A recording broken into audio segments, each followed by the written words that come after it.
I just finished a great yoga workout, and I realized, the right side sometimes feels different than the left side. Sometimes the right side is easier, sometimes the left side is harder. It doesn't help that I broke my shoulder 35 years ago, so that kind of changes things on my left side. But have you ever thought about the difference between your right side and the left side of your body? There's actually quite a few things that we learn from the different sides of our bodies. One thing that we learn is that the right side of our body is the masculine side of our body. Our masculinity is expressed on the right side of our body.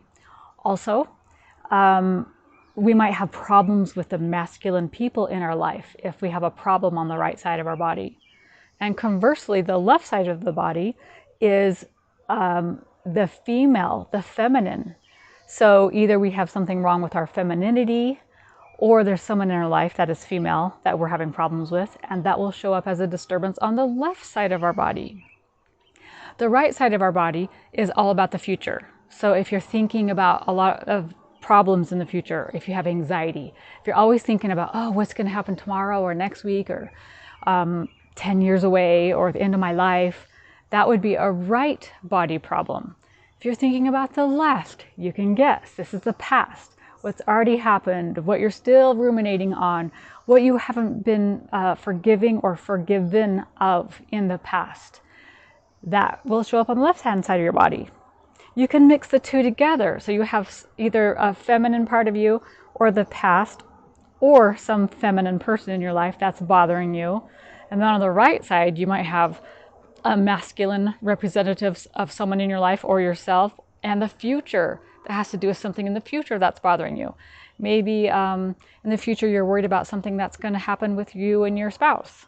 Like for me, I might think, oh, when my kids are gone, what are we going to do? So that's kind of cool to put those two things together. So, and think about what kind of problems you might have on either side.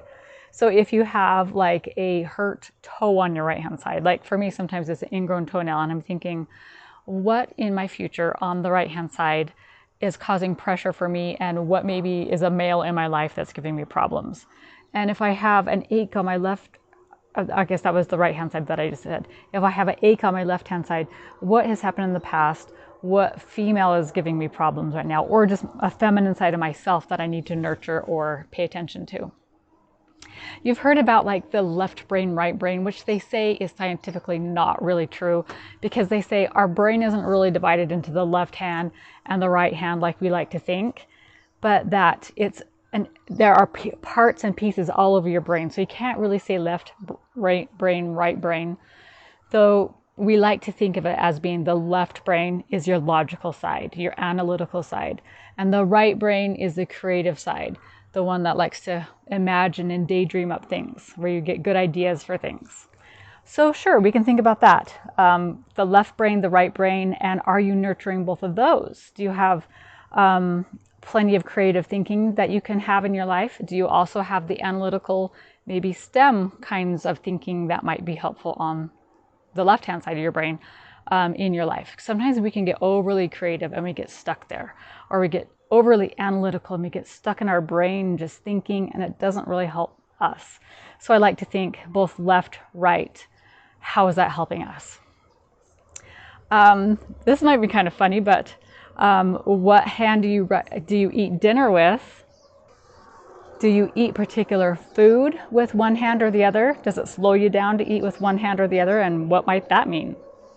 Now here's a really cool one that I've done for a lot of years. This is left hand, right hand, dominant handwriting. So if you are right-handed normally, and you want to get to the root of something that's bothering you with your body or in your mind, maybe it's depression or anxiety, and you write with your non-dominant hand. For me, that'd be my left hand that I don't normally write with. And you just start to write with it and just start to ask, why am I noticing this symptom in my body? Your brain has the right hand busyness taken away because it's taken up its time in the left hand, non-dominant hand, trying to just make sense of the writing. So it clears away the clutter in the right hand brain, and you're able to start to access more of your subconscious thoughts. So when you start to write with the non-dominant hand, you might start to think of, oh, remember when that happened when I was little? Or I wonder if this is the thing that's giving me problems. And your left hand will start to speak things that you didn't know were happening on a subconscious level. So if you want to see disturbances that you're having in your body, do the non-dominant handwriting and just go with it. Sometimes it'll be crazy, almost like a dream, like this seems like a dream, but it's your subconscious speaking, and go with it. And when you get those answers, say, okay, this is what I'm going with. I'm going with this thing. So many times I get an answer to an ailment. I'm like, oh, this means that I was supposed to stop doing this. I was supposed to start doing this. And that's all just because of the left hand, right hand. So what does the left hand, right hand do for you? It's kind of a cool way to think about life, huh? See how it helps you. Have a great day. This is Sharella.